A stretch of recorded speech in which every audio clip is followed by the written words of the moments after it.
Greetings and welcome, everyone. It's All You Can Geek Gamecast episode 656. I'm one of host Jim Gass, joined by Mike Sneedy, What's up? Corey Feinsod, Ahoy! and Tony Kokonakis. What's up? Welcome, guys. Welcome, listeners and viewers. We're live Twitch.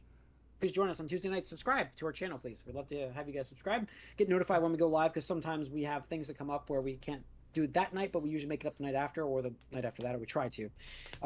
So anyways, subscribe for the latest and greatest. If you miss us live, we're always on YouTube, so always check out that channel. And if you're watching on YouTube, thank you. Give us a thumbs up and leave a comment. So, all right.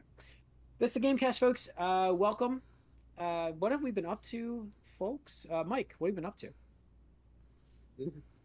So I turned a little bit of a corner in Street Fighter 6, where I actually decided to look at. Well, I looked at some of the guides for the characters, like a combo guide or character guides. So I'm starting to like get into playing ranked a bit more. I think last time I did the placements and I said I placed in bronze. I did not. I placed in iron, which is below bronze.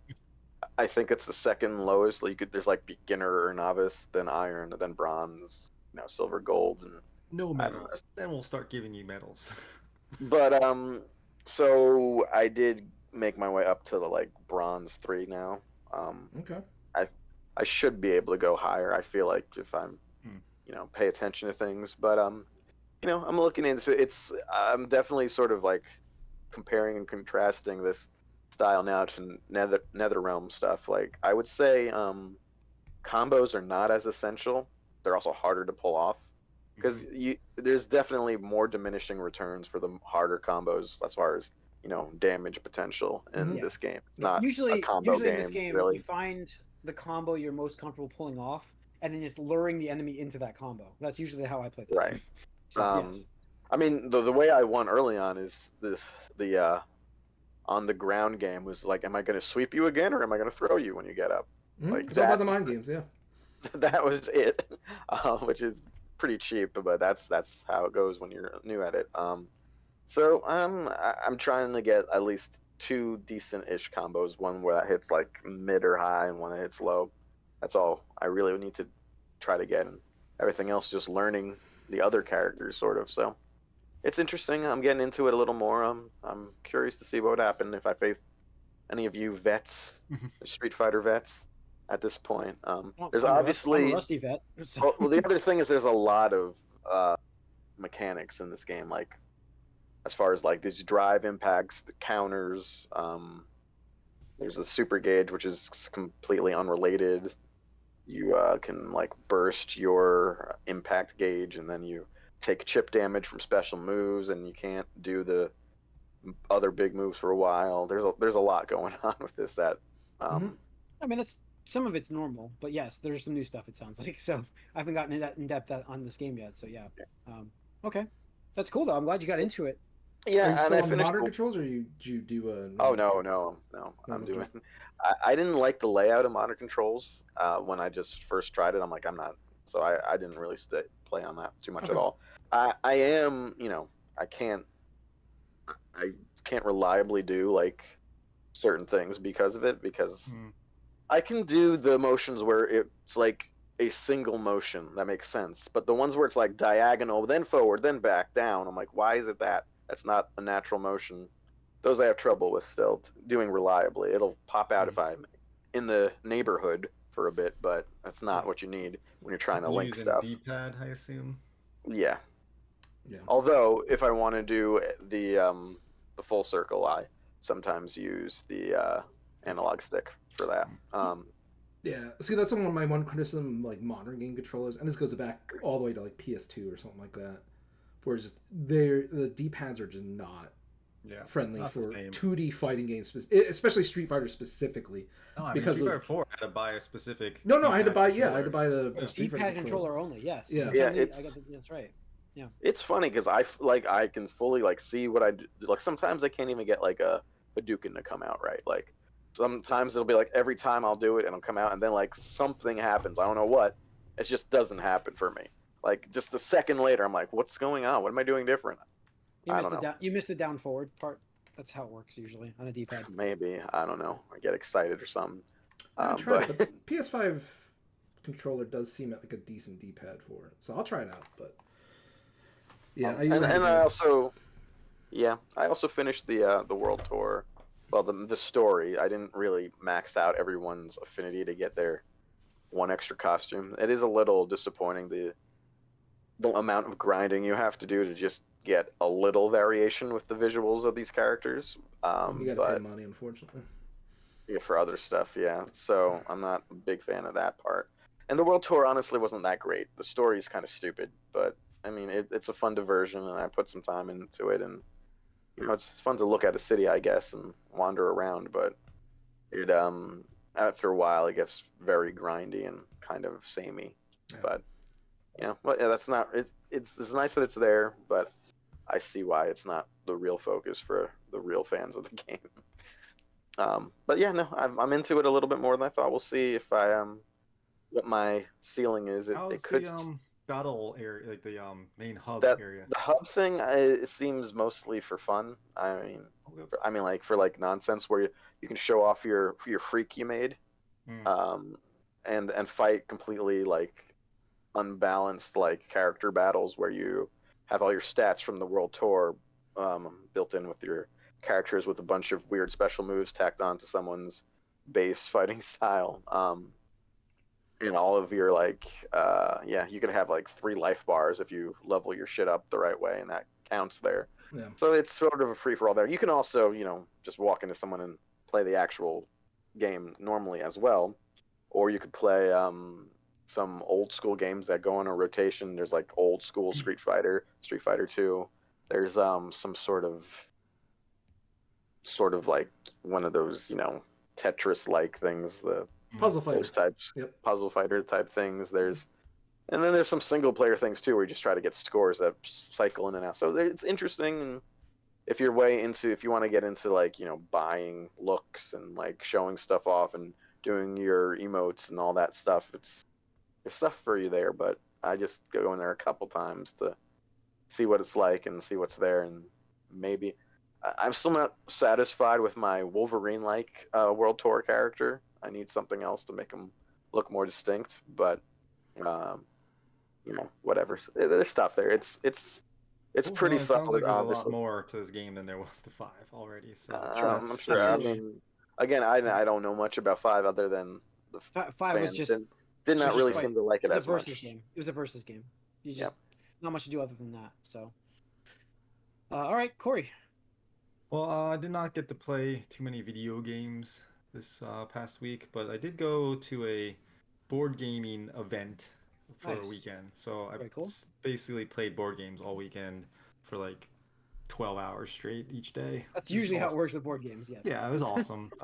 So like one of the games they had there was Scarface 1920, and it was like this. It's this giant game with like big board miniatures, and it's basically your gangsters and trying to take territories, but it's got deck building, hand management, area control, and so it's like all those mechanics. I love them, and it comes together in a really well, nice package. And so I was very impressed by this game, and it was not on my radar at all. And I'm like looking to get a copy of this game after playing it there. There's another game that's got this really unique theme that's not coming out for a while called Unconscious Mind, and they had a prototype there. And basically, what it is you're playing as therapists, and you're trying to cure patients from. So they have like these grief cards, which are basically like Rorschachs that like go on top of these character cards, and so they have like different values that you have to heart values that you have to cure, and you do that by getting resources, and the resources are like birds and passion. I think it's like freedom, passion, and like emotions essentially, but like they're signified by a bird icon and a flame icon and a plant icon, and you're just building up these resources to then cure these patients. And the theme with what you're doing, it goes really well. And they had 2 different artists that are very unique in art style. Like one is very much a realistic type of artist, The other one's much more fantastical, and so they use the realistic artist to do all the characters. And then they use the more fantastical artist for like these dream sequence cards and things that to help basically are what you're using to cure these patients. And so it's a very unique theme. Like I haven't seen something like that in a board game before, and so I was pretty impressive. And the last one I wanted to highlight is called Fractured Sky. Another one that's coming. It's not out yet. It's a game where it's area control, but like you have it's hidden information. So you have these troops that you're putting on the board, but the troops are underneath this the airship that you have, and so like your values 0 through 10, and you can put out any values you want up to 10 total. Like 10 is the max you can put out. So you have to gauge how much power you want to put into a certain location, because if you go over 10, then you start losing strength for every point you go over that troop power of 10. And so you're trying to gauge where to win and lose battles, and basically you're trying to gain these points that are on the board, and they go randomly on the board, and so you'll know one of them, but then the other ones are hidden information that you don't necessarily know. So everybody's going to try to go for the one they know, but then you can try to gain information to find out where the other points will land. And so you kind of have to figure out that puzzle as well, and then based off of the other players there, and see what they're doing, you can try to bluff a little bit and be like, oh, I'm going to put something here, but it's a 0. I just want you to think I want to go there because I know information that you don't know. And a little nice cat and mouse game there. So those, yeah, That's a lot cool. of fun I love hidden playing info some games. board games. So it's sort of Yeah, like Risk territory control, you said? Sounds like it. Yeah, it's got some basically area majority where you want to try to win a certain location, so you get the points there. And there's a resource management aspect too, because you can get these resources, and those resources you spend to gain information on where these points will be, and to put out towers that will help boost your strength, and or markets that help boost the resource generation. Okay. So is it like territories once they are captured, that's it? Or is it like exchange and control? No, it's every round. So every round, basically, the round one, you're going to have one location out of like 7 or something like that that's going to have a point in it. Okay. And then there's one location that's hidden. So there's going to be 2 at the end of the round. And so you're vying for these points. In round 3, there's going to be 3 places. Okay. Round 4, there's 4 places. Okay. So he just keeps adding more. But then there's one more way to get points, is there's objectives, hidden objectives, where it's like, have the most power in this location or something like that. You'll get a point for it if you do that. And that's also hidden information. So you're spending resources to get that information. So some people will have that information, some people won't have that information. And so you're trying to figure out what and who knows what, doing what and why. Okay, that sounds cool. So, yeah, it was a lot of fun. Cool. Awesome.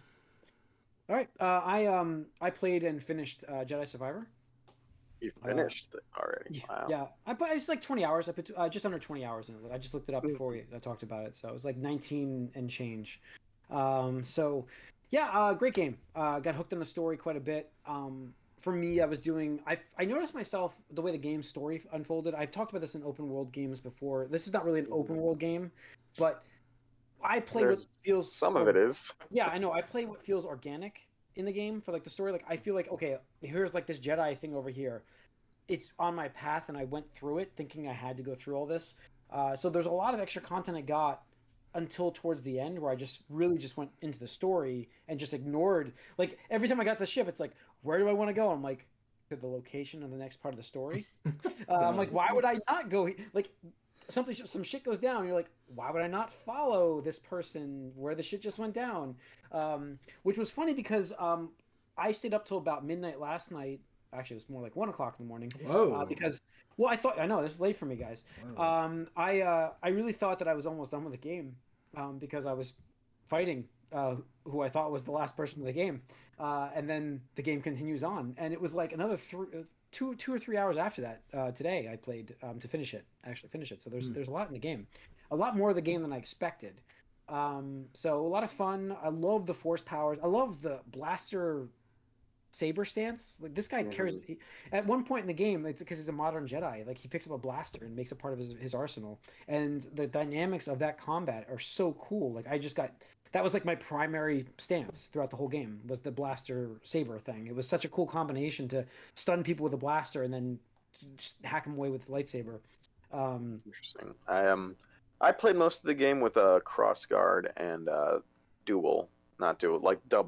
Yeah, the dual wheel was cool until I got the blaster stance. Then I played with crossguard's your power. Crossguard Yeah. for those wondering is like Kylo Ren's saber. That's what that is. Crossguard saber. It's a power Is- saber. So. Yes, if lightsabers have weight, which we don't know if they do, but Yeah.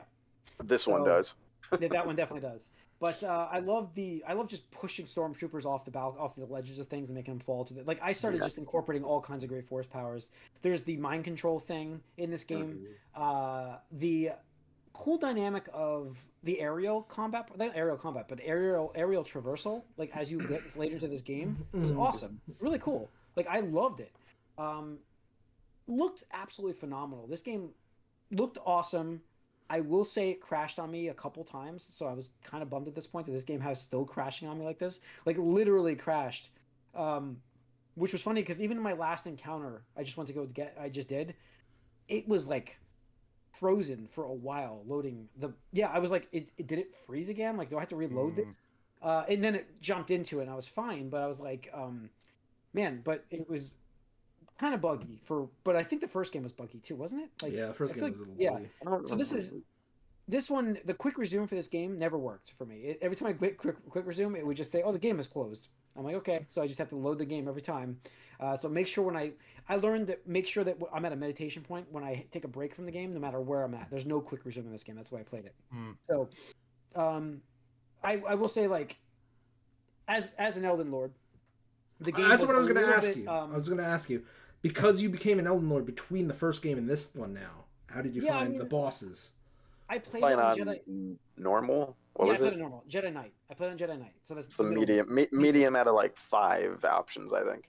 I found the normal combat very easy, and then I had trouble with, I think 3 bosses. Ravis was like ridiculous. That boss was really tough, and that's on Jedi Knight. And Mike, you play this harder, right? I played on Jedi Master. Dude, how did you beat that guy? That guy killed me like. I don't know. That took a while. Honestly, though, the last boss of the game. Okay, that one was the worst one for me. That I obviously did a bunch against him as well. But I was going in sort of expecting like most boss fights, and some of them I beat the first time, but I expected this is going to be at least 5 times for me to get this. I will say that they made the game. The roll button, like it's got the parry button kind of thing. Like it wasn't as good as Elden Ring has. So my timing was not great, and that's for that last boss. You need that badly in the last part. So he killed me a couple times at the last part of that fight when he only had like that much health because he gets into this berserk mode where all he does is heavy hits and you have to parry it. You can't block it, and you can't even timing block it. Timing block it is easy. The roll parry is like really tough in this game for me. But Ravis was the hardest one. I died I don't know how many times there. Like I when I beat him, I had the Elden Lord fuck yeah. Yes, that feeling you get. That boss was the only one in this game where I had that feeling where you're like, I just fucking did something impossible. I feel like for me it was one of those where like you just get murdered, then for whatever random reason, like it's not even close and you win. Like there was sort of felt like that. There was a part in the game where the thing is this game is an easy mode version of Elden Ring. So if there was a part early in the game where I was fighting an ATST walker and I died and I was like, oh crap, I died. And then like the game forgave me and it spawned me right in front of it again. And I'm like, my save point was way back there. And I'm like, you guys, I'm like, okay, I'm not going to complain here. But if this was Elden Ring, I'd be starting like an hour behind. I think that's because that was like a sort of I know scripted. You know what I mean? It was like a scripted thing, I think, where like it had to load that whole situation. So probably could have done that. But there was a sequence towards the end of the game where I died, and it was like because there's a very long break between meditation points, very long, and I did not keep my stim packs that well through it the first time, and I died, and I'm like, holy crap, that was really tough. So then the next time I went through it, I literally just ran past everybody because the game also it remembers the doors you've unlocked already. So even if you die, you respawn. But all the door like puzzles you've solved already are open, so you can just run. You can just run. So I'm saying it's a little more easier mode than Elden Ring.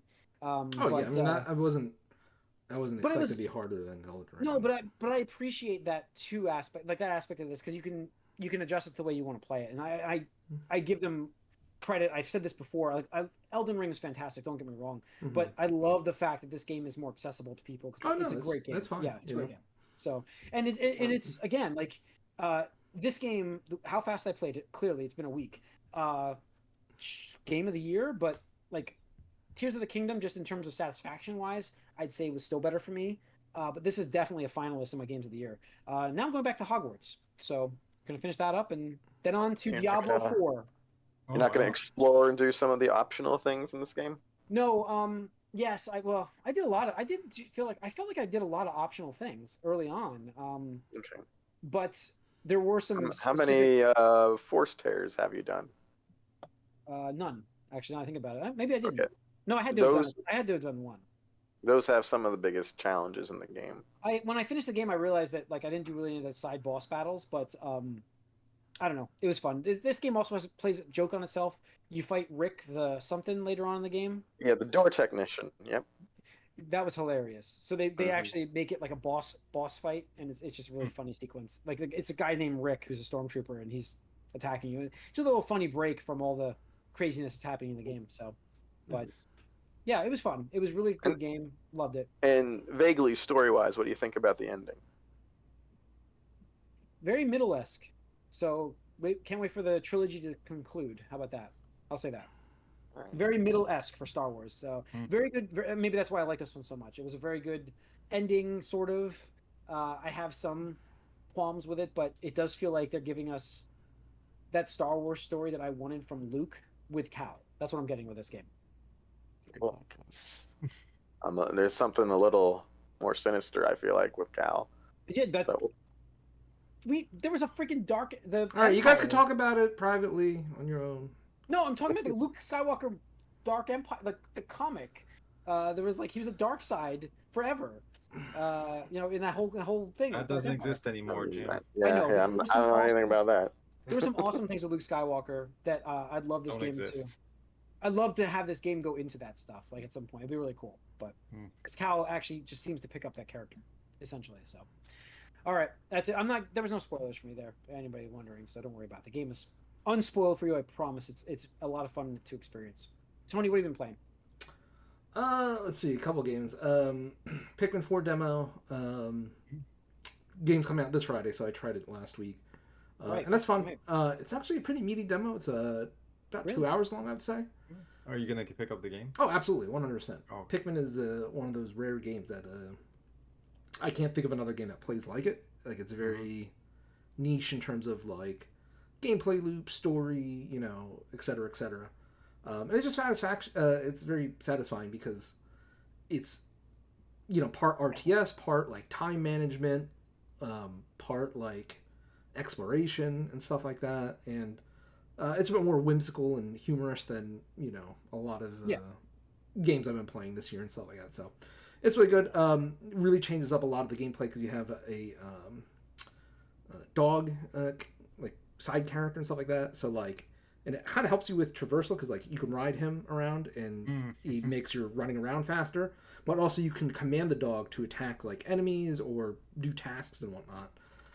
So it really makes a lot of the it's a lot of quality of life issues, I would say. It's because like the first two games are on GameCube and the third one was on Wii U. So it's been a while since we've seen a solid Pikmin game. So really good, really fun, and the progress carries over to the main game. So looking forward to that. A bonus, yeah. Yeah, exactly. And there's a co-op mode, so might try that with somebody soon and stuff like that. So we'll see about that.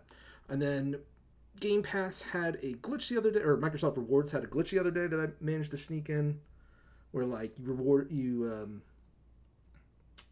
cashed in 1 month, but they gave you 3 months for some reason. Nice. And I was about to share it with you guys, and they killed it, and I was like, oh well, I got in, so sorry. Always take care of yourself first. Well, yeah, it's always take care of it and then go back. Yeah, and then share it. Yeah. Right. So I signed up for 3 months for whatever points and stuff like that. So I was like, and I got my Xbox back. I forget if I mentioned, I did get my Xbox back. Okay, good. No explanation of what happened. I assume it was the SSD because I had to download everything over again. So I'm assuming the SSD died and it was just a piece of shit. So anyway, Still playing through Minecraft Dungeons. I think that's the Okay. one. Yeah, that's the Diablo. Diablo-like, yeah. It's playing that with Eric and Zach, and that's pretty solid still and stuff like that, so that's good. But there are two newer additions to Game Pass I just tried out. One is an indie game called, I think You Can't Park or You Suck at Parking. One of the two. But if you guys remember from like the 90s, there were like these Micro Machine or like the RV cars where it was like a top-down view. RC, yeah, I'm sorry. RC. Yeah. Where like it was top-down and the controls were kind of weird, you know, as a kid. RC Pro-Am. Yeah. Yeah. So imagine a game like that where the object is you just have to drive this car and you have to park it in X amount of spots every level. And the only two buttons there are besides the joystick for moving is accelerate and brake. That is it. There's nothing else. Yeah.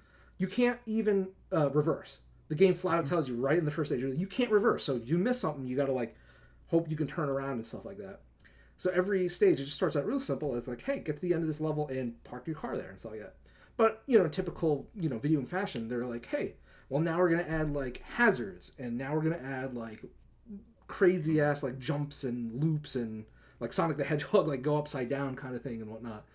And it's just really fun. It's really, really fun. Kind of frustrating because it's like I was so close or whatever like that. Mm-hmm.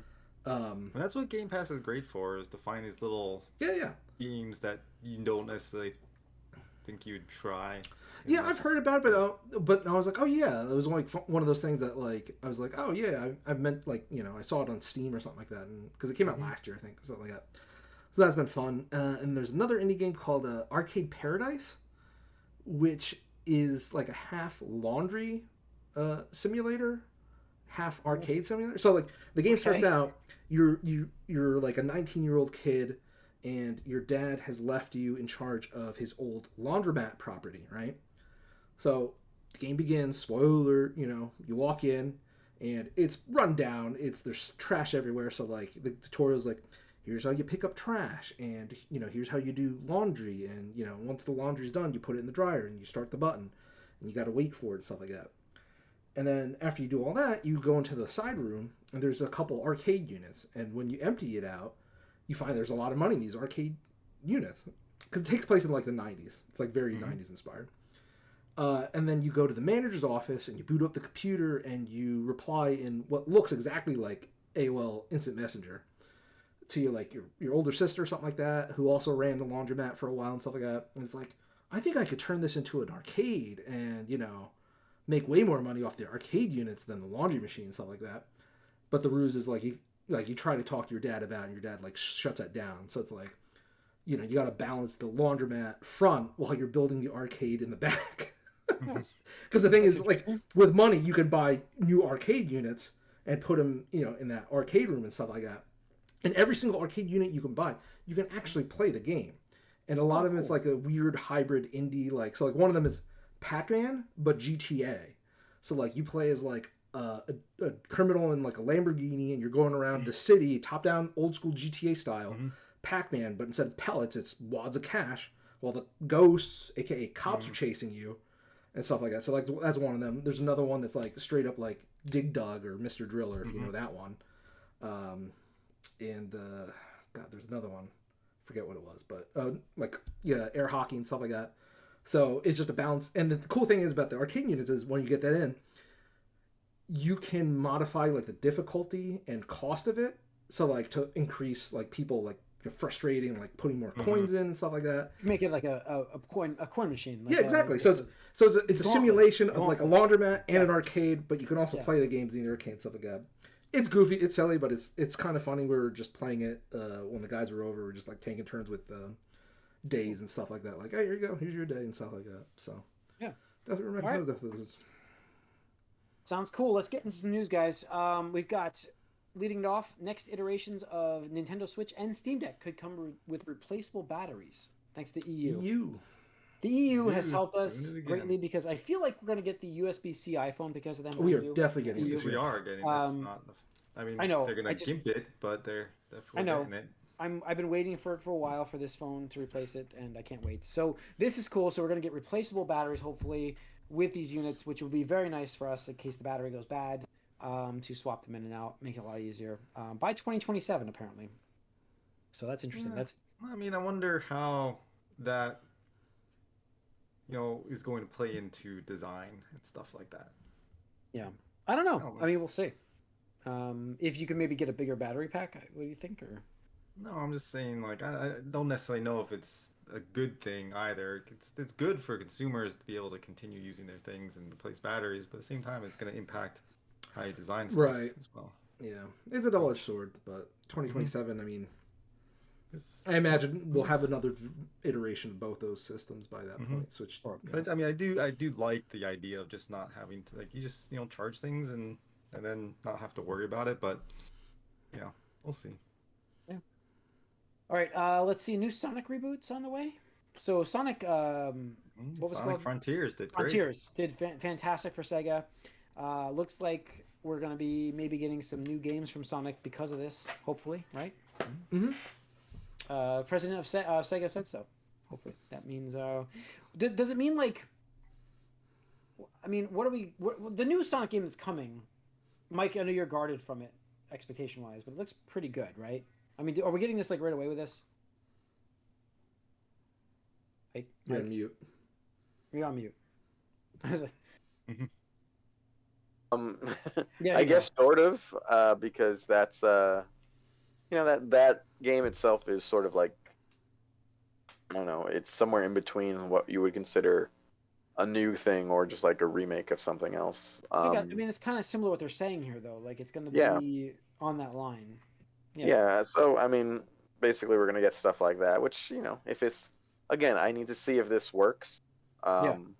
If this, again, I want this to be more Mania than Sonic 4, if you guys remember that, because that did not play well. It was episodic, and the music was terrible. And unfortunately, the vibes it gave me remind me of that, because they made the poor judgment of having like default Sonic 4 music in one of the reveals for this game. Like, one of the levels, they had just like Sonic 4 music in there. I'm like, ugh, this music sucks. And I'm like, it reminded me of Sonic 4. And then I read it's like, oh, it's a placeholder. It is Sonic 4 music. I'm like, oh, okay. So It that really was, makes it suck because you heard the music and you're like immediately flash back to that. Okay. yeah. So we'll see. I hope it's good. If it's good, then yeah, I'll take more sort of hybrid, like weird little offshoot remakes, not remake things from them here. Yeah. I just wish they stayed with Headcanon and Christian Whitehead instead of kicking them to the curb and using some of their work. So we'll see. Those are the Maniac guys, if you don't know. Yeah.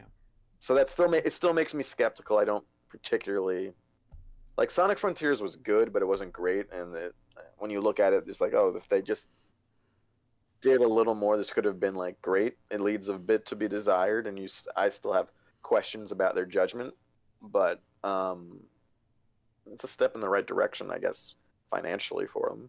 So Yeah, we'll see. definitely. Well, I mean, the thing is, I've criticized Sega for the past, I don't know, what, since Sonic 10 Mania years? came out. I mean, yeah, whatever. They just gave Sonic to the back seat, which is crazy to think about. Like, that house that was pretty much built on the back of Sonic the Hedgehog. They're just like, yeah, fuck it, we're not going to release many Sonic games. Sonic Mania is all you get, or these half-ass, whatever. We're games. not even bother doing it ourselves. We're just gonna give it Yeah, to we're the just fans. we're just gonna let the fans do it and stuff like that. Meanwhile, they're pumping out Yakuza titles, and that's great and all, or like fucking soccer, football, whatever it is, and Total War and shit like that. And it's like, okay, so you're just letting one of your franchise characters like just die, like just languish in the popularity of the general public. Sonic Forces came out; it just sucked. Oh right, well that's what I'm saying. Like you have a string of bad releases, and people just lose faith, right? Where like 3D Sonic games have been terrible for how long? Like Yeah. Depends. at least a decade and a There's half. I some don't know. debate. People, Since Sonic people, Adventure? Yeah. in my opinion, Sonic Adventure. Some people liked the one with the werehog. There's a little revisionist history going on with Sure. that lately. But Colors was okay. Generations was okay. Those are both okay, but they also leaned heavily on nostalgia.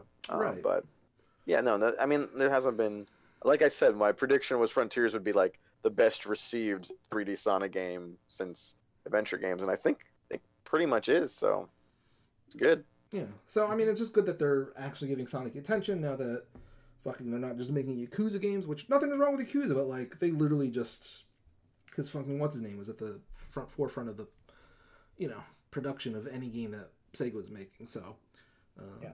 And then I think it also helped that the Sonic movie came out was successful for him. They're doing at least a trilogy, plus the new Sonic shows and stuff like that. It's like, yeah, people, like Sonic. You should probably make more Sonic games, man. Like, that's how you make money. Absolutely. We'll make good Sonic games. Anyway.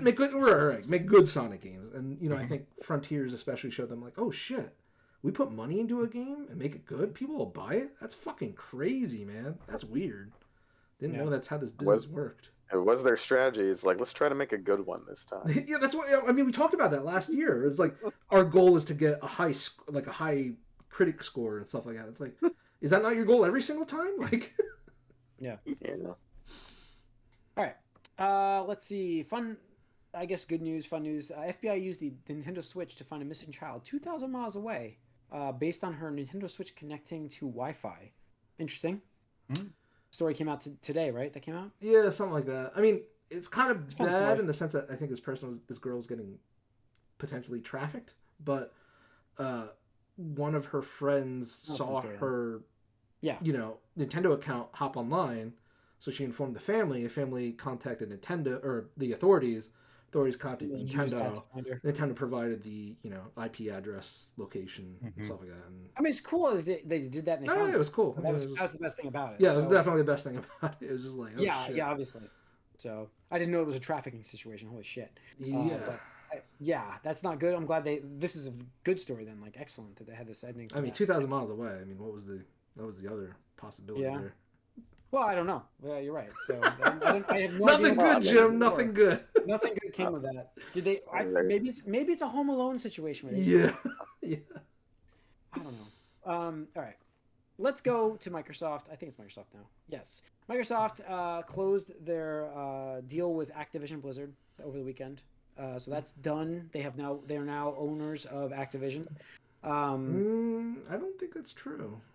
It's not done yet? I thought it was finished. Well, the FTC failed, right? Oh, the UK has to the CMA, they need to work their details out, right? Right, but I believe the CMA is making concessions with a couple things. But so it's not done yet. It's not done, but it is almost guaranteed to be done at this point. It's done enough to where Sony has now signed a contract with Microsoft to keep Call of Duty on PlayStation following the Activision Blizzard, the acquisition of it. So that's at least for 10 years, they say. So that's a signed deal now from Sony.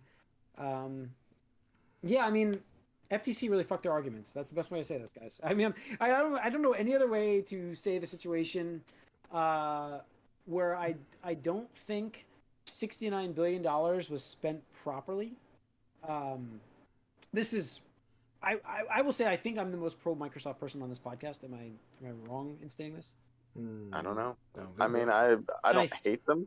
Does anybody argue this is not a giant throw of money where they could have just built studios to? Oh, absolutely, 100%. Nobody's arguing that. The problem is that they've proven they can't do that. So, right. From a purely, they can. They've proven it. So they've also proven if they buy a studio, they don't use them properly as it is. So is this going to happen to Activision, one of the largest third-party studios out there? I don't know, but from a purely consumer standpoint, I would say now, there's no excuse at this point. The 20th company they've bought in the last decade. Now they have no excuse. That's what I'm saying. Yeah. But I will say that Sony's not innocent in this situation either. Those fanboys out there. I mean, Sony has done everything they can to keep all of these exclusives off of Microsoft, off the Xbox console. Yeah, as well. I mean that's how it works. So, exclusives. But that's how the business has always worked. And it's just, I get it. Microsoft failed to play the game that they just bought the game is what they did. Well, that's the thing. It's let's fucking go into the whole video game history, right? So Atari crashed the industry. Nintendo comes out with the NES. NES saves the industry. Sega comes out with the Master System. It's okay success. Genesis comes out and is a huge hit in the U.S. Makes a dent, and now it's Nintendo and Sega. And then all of a sudden, Nintendo partners with Sony, right, to create the CD-based PlayStation, which was supposed to be an add-on, I think, in the initial thing and stuff like that. Yep. Sony makes a fucking terrible, or I mean, good for them, but terrible for Nintendo, contract that says they would basically get almost all the profits for any game sold off the PlayStation, regardless if they publish or not. So Nintendo backs out last minute and starts to develop the Nintendo 64. PlayStation, after having invested money in the PlayStation, goes, okay, well, you know what? Might as well just fucking release the video game system. And then they go to all the developers in Japan and basically go, hey, like, you should sign with PlayStation and Sony and fuck Nintendo. And you look at Squaresoft, you look at Enix, two biggest people, you know, they got Final Fantasy 7, that was huge. You know, you get Dragon Quest, which is huge in Japan, stuff like that. The rest is history, right? And then Xbox enters during the PS2 era. PS2 is already number one by the time Xbox or GameCube even released, where they're just fighting over second place, right? But Microsoft was successful in the 360 generation. They won. Most successful. They're most successful. They beat the fucking PlayStation 3. And part of it is because the PlayStation 3 just sucked. Yeah, it was awful. But the thing is, mismanaged. Yeah, Microsoft successfully did what they were supposed to do. They play the exclusives game. Like, how many exclusive games did they have on the 360 era? Call of Duty used Call to of be Duty, they have the content. exclusive. Yeah. Xbox Live price went from $50 to $60 because they did that Call of Duty exclusivity deal. Yeah. I don't know if you guys remember that. We talked about it on this very podcast. I said everybody, regardless if you play Call of Duty or not, you're gonna have to pay $10 more per year for Xbox Live because fucking Microsoft just made a $1 billion deal with Activision for Call of Duty exclusivity and stuff like that. So they played the game. But all of a sudden, now after a generation and a half past that, they're like, well, we can't do that anymore. I never understood why they couldn't outbid Sony for this, like this stuff. Like, is it Sony's what I relationship that Sony built? I don't know. That's what I'm saying, dude. They even said they could during this. Like, oh, we could, spend Sony out of business if we wanted to. No, but I meant like in terms of like the exclusivity for like they were worried that Sony was going to make Starfield exclusive. That was the rumor they had heard. They were worried. Obviously, the Call of Duty contract they had with Activision and Sony. They were worried about what was the other game they were going to be exclusivity they were talking about. So they bought. You know what I mean? So it's like there was a bunch of stuff out there. This is silly because, like you said, they have the money to like just pay them to not have it be exclusive. Like they didn't need to buy the companies; they just needed to pay them the money. But let's look at like Final Fantasy this year. I mean, Final Fantasy 16. Like, why is that exclusive? Because Sony paid for it. Well, then why didn't Microsoft pay for that? Like, just pay for it. If Sony paid for it, why can't you pay for it? That's exactly my point. Like, why do you have to? I know. I'm saying. I'm agreeing with you. I know. Is that is what is so crazy to me that like, don't get me wrong. Like FTC fucked this up too, but like, that's what I'm saying. God, I would love them to have been in the court and been like. Are you seriously, as a trillion-dollar company, arguing that you cannot compete with Sony when you are worth 10 times their fucking value? You can't compete with them. Are you fucking serious right now? Like, don't shit in front of the court. You fucking just swore that you will tell the truth and stuff like that, and you're saying that you cannot compete without flat out buying these companies. Right? Because that's what it comes down to. They don't want to do exclusive deals for a single game because that's a waste of fucking money to them. They want to buy a company because now that's an asset. Yeah, but I know why. The thing is, they didn't have to prove that they couldn't compete without buying them. They had to prove that it was still the playing field would still be competitive after they bought them. And so they had to prove that because Sony has all this IP that they've made exclusives, this last generation or two that Xbox just doesn't have. They figure, they can buy this giant. Well, that's a terrible precedent. Was this like 40 chess for Microsoft, where they just didn't make any good games for like the last? Right, that's what I'm saying. Like, this is a terrible precedent because like now it's like, okay, what's to stop Microsoft being like, okay, let's get into this other industry, whatever, just fucking make something up, and be like. We're gonna tank this for 5 or 10 years. We're gonna be dead last place. We're gonna be like, shit, we can't compete. We're losing money. We can't do it. And then all of a sudden they're gonna be like, oh, we're gonna buy this and this and this and this and this. And now the president's like, oh, well, we're last place technically by the books. We're last place, so we should be allowed to buy these companies. Like, no, honestly, fuck off. With all the stumbles that happen with Microsoft, and we've complained about them on these podcasts forever. is that what they did? Like, that just seems like this was on their horizon forever. Then, like, that seems like a long game, but No. Because like the whole thing I is don't think so. Activision only. And this is why it That's pisses me true. off. You're Because right. the only reason this deal even happened was because the Activision Blizzard controversies from the other year. Yeah, that's true. Right? That's true. Where it tanked the price of the fucking company. Bobby Kotick was sweating bullets because everybody's fucking coming after him. And Microsoft's Phil Spencer saw an opportunity. He said, shit, we could buy this company. We could buy this company for a fucking deal now. And Bobby Kotick was encouraged. Is that a deal? Yeah, $69 billion absolutely. a deal? Absolutely. Mm-hmm. Absolutely. That's a lot of money. And then I mean, don't get me wrong. again, If we're looking at specific numbers, yeah, absolutely. Like, it's very unlikely that they get Their the investment actual back? money back. Yeah. But the thing is, it's an asset. You own all the IP. You make your headway into the mobile gaming now as well, right? And Oh, I now get that. you have That's at huge least for them. what Yeah. 20 to 30 historical IPs that you can just fucking pull from now, right? Yeah. And I mean, not even let's just ignore Call of Duty because again, fads come and go. Another not first person happening. Yeah. shooter could happen, Yeah. whatever. But like every franchise Activision Blizzard King owns, every single one of them now, every single one. StarCraft, just by the competitiveness of that game. Sure, So they Diablo, absolutely. Diablo. Warcraft, World of Warcraft, Warcraft, I forgot. Yeah, World of Warcraft, yeah. right? Overwatch, Overwatch, fucking Candy Crush. Candy Crush. Oh, that's right. I forgot Crash they had that. Crash Bandicoot, Yeah. right? Crash Bandicoot. Spyro. yeah, Spyro. and those are weird because those just feel historically. They are very PlayStation. Sony spokesman, Crash Bandicoot, for years. Yeah. It's just a weird IP related stuff that Right, and that's what kills me too, is because all these people are like, oh yeah, well now good guy Phil Spencer and Microsoft, they can resurrect these franchises. I'm like, I saw that, and I'm bitch, just they like- own all the fucking Rare IP. Where are those? Where are those, Yeah. motherfucker? They remind me so much of what EA has done over its lifetime. EA has destroyed so many good companies of great IPs, and now Microsoft is doing the same thing, just in a grander scale. Right? That's what it said. Exactly. Yeah. And this is, again, it's a terrible precedent because now, okay, let's just fast forward in 5 years, right? We're on PS6 versus Xbox Series X360 or some bullshit name that they'll come up with. And it's Something gonna more get, confusing. right? And it's Something gonna more it's gonna be like, well, shit. Now let's buy Electronic Arts, guys. And technically, we're still in last. Sony's just beating our dicks in. We are allowed to buy Electronic Arts. We deserve it. Are you fucking serious? But that's what this case just led to. It aggravates me because the FTC fucked it up so bad. Yeah, that's true. I didn't think about that, but Because they argue for fucking Sony instead of the consumer, instead of the fucking industry. But that's the whole stuff point like of the FTC is for the consumer. Yeah, that's exactly. the entire reason they exist. Yep, I agree. absolutely.